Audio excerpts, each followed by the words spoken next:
अस्सलाम वालेकुम। तो एक और किताब की रिव्यू के साथ आप लोगों की खिदमत में हाज़िर हूँ और आज की वीडियो में हम बात करेंगे खालिद हुसैनी की novel and the mountains E code के बारे में।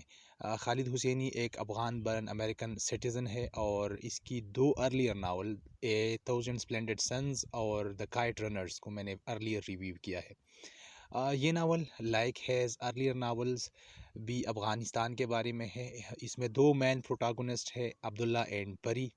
और इस नावल का जो उसने एक थीम सेट किया है वो है रिलेंटलेस लव। जो सिबलिंग्स के दरमियान लव होता है, एक डिवाइन अफेक्शन होता है इनके दरमियान, इसके बारे में है ये नावल। अफ़गानिस्तान की कल्चर के बारे में है कि जिस तरीके से अफ़गानिस्तान डिस्टर्ब है पॉलिटिकली और इकोनॉमिकली वो वीक है, तो लोग इकोनॉमी के बेसिस पे क्या क्या करते हैं वहाँ पर। इस नावल में जो मैन प्रोटागनिस्ट है फरी, इसका वालिदा बहुत अर्ली एज में इसकी पैदाइश में चल जाती है और इसके बाद इसकी वालिद इन दोनों बच्चों को बड़ा करते हैं और इसकी सौतीली माँ भी होती है जिसका नाम है फरवाना। इस नावल में आगे वो लिखता है कि एक दिन ये जो सबूर नामी शख्स होता है अब्दुल्ला का वालिद, इन दोनों को एक फेबल सुनाता है। फेबल कुछ यूँ होता है कि अब्दुल्ला इसको एक पुरानी किस्सा सुनाता है कि एक दौर में यहाँ पर एक पुराना गांव होता था जिसमें साबिर अंकल एक शख्स था, अयूब अंकल। वो बहुत गरीब आदमी था और वो अपनी घरानी को पालता था बड़ी मेहनत के साथ। और इस गांव में एक मॉन्स्टर आता था और वो मॉन्स्टर हर घर से एक बच्चा लेके जाता था और जो फैमिली बच्चा रिफ्यूज़ करता था तो वो सारी फैमिली को कहा जाता था। तो एक दिन जब वो अयूब अंकल के घर में आया तो अयूब अंकल बहुत ज़्यादा कंफ्यूज हुआ और फिर उसने रेंडमली एक बच्चे को फेंक किया जो अनफॉर्चुनेटली उसका फेवरेट यंगर बच्चा था और उसको दे दिया मॉन्स्टर को। जब उसने मॉन्स्टर को दे दिया तो इसके बाद वो बहुत ज़्यादा गमज़दा हो गया और उस गम में वो मुब्तला हो के उसने मॉन्स्टर को चेस करना शुरू कर दिया। जब वो किस्सा यहाँ तक पहुँचाता है तो इंटरेस्टिंगली इसकी जो बेटी होती है फरी, वो सो चुकी होती है। सबूर अपने बेटे अब्दुल्ला को बताता है कि आप अपनी बहन के ऊपर कंबल ओढ़ा दें और इसके साथ वो अपना किस्सा जारी रखता है। आगे वो बताता है सबूर को कि सबूर अपने बेटे को बताता है कि कुछ वक्त के बाद जब वो अंकल अब मॉन्स्टर को ट्रेस करके इसकी डेस्टिनेशन पे पहुंच जाता है तो वो मॉन्स्टर इसको बताता है कि वो बच्चों को खाता नहीं, इसको एक नई ज़िंदगी देता था, इसको अच्छी एजुकेशन, अच्छी अकोमोडेशन और ये सब चीज़ें देता था। और फिर फिर उस अंकल को ये एक चॉइस दी जाती है कि अगर आप अपने बच्चे को लेना चाहते हैं तो आप बेशक अपने साथ लेके जा सकते हैं। वो अंकल अयूब सोच विचार के बाद इस नतीजे पर पहुंचता है कि चलो मैं अपने बच्चे को यहाँ ही पर छोड़ता हूँ। अम, फिर ये जो सबूर होता है अब्दुल्ला का वालिद, अब्दुल्ला को बताता है कि अब आप सो जाए क्योंकि कल हमने काबुल निकलना है और मैंने वहाँ मैं जॉब के लिए वहाँ जा रहा हूँ। इसी तरीके से वो अब्दुल्ला भी सोता है और सुबह जब वो जॉब के लिए निकलता है तो वो परी को अपने साथ लेके जाता है और अब्दुल्ला को छोड़ता है, लेकिन अब्दुल्ला बहुत चीखता है और इवेंचुअली इसको भी अपने साथ वो लेके जाता है। वहाँ जाके वो नबी के यहाँ स्टे करता है। नबी जो है वो अब्दुल्ला का सौतीला मामू है, फरवाना का बड़ा भाई होता है जो कि काबुल में जॉब कर रहा होता है। और इसको वहदती एक फ़ैमिली होती है वहाँ पर, इसको अब्दुल्ला के बाप को वहाँ पर जॉब मिल जाता है।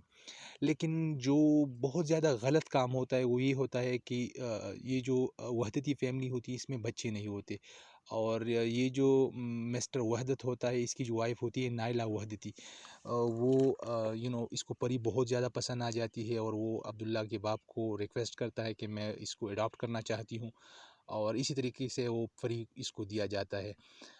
अब्दुल्ला वापस आ जाता है और इसका वालिद साहब वहाँ पर जॉब करता रहता है और इसी तरीके से वो परी के साथ बहुत ज़्यादा मोहब्बत करती है नाइला और इवेंचुअली वो इसको फ्रांस लेके जाती है। इसी असना ये जो मिस्टर वहदती होता है वो बीमार हो जाता है और इवेंचुअली इसका डेथ भी हो जाता है और नबी यहाँ पर इसकी केयर करता है और इवेंचुअली इसको दफनाता है और फिर नबी इसी घर में रहता है। फिर इतना टाइम गुजर जाता है कि नबी भी बूढ़ा हो जाता है और ये औरत फ्रांस से वापस नहीं आती है, नाइला वहदती जो होती है।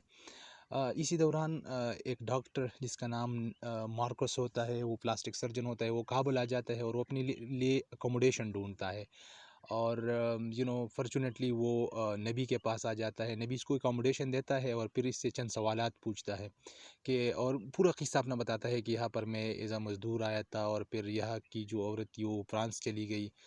तो वो औरत को वो डॉक्टर इंटरेस्टिंगली जानता है और वो डॉक्टर उसको बताता है कि वो एक मशहूर पोएट्स बन गई थी और फिर इसने सुसाइड कमिट किया था 1974 में।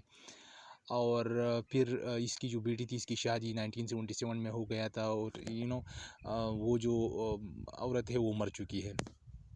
नबी इस वक्त भी काफ़ी कमज़ोर हो चुका है, तो होता है तो नबी इसको बताता है कि मैं आपको एक दो वसीयतें छोड़ता हूँ। एक ये कि आप मेरा ये जो ख़त है ये उस बच्ची तक पहुँचा दे, और दूसरा जब मैं मर जाऊँ तो मुझे इस जो मेरा मालिक था इस मकान का, इसके पास मुझे दफना दे, मेरा जो दोस्त था।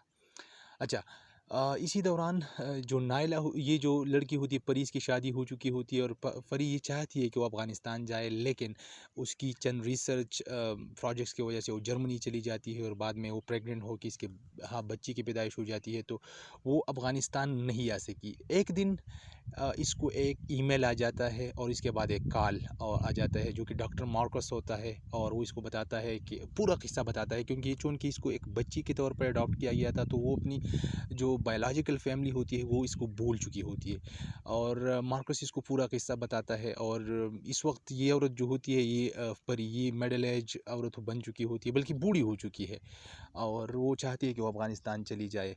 तो वो अफ़गानिस्तान आ जाती है और मार्कस के यहाँ कुछ दिन स्टे करने के बाद वो अपनी जो आबाई घर होता है इसकी तरफ निकलती है। अब वहाँ पर जाने से पहले उसको एक छोटी-सी बच्ची मिलती है और वो एक किस्सा सुनाती है कि इसका वालिद जो था, इसकी एक बहन थी और वो उससे बहुत ज़्यादा मोहब्बत करता था, और इसके लिए उसने एक नीली पंखी अपनी एक ख़त के अंदर रखी है और वो चाहता है कि वो इसके साथ मिले, और काश वो आंटी आ जाए और मेरे बाप के साथ मिले।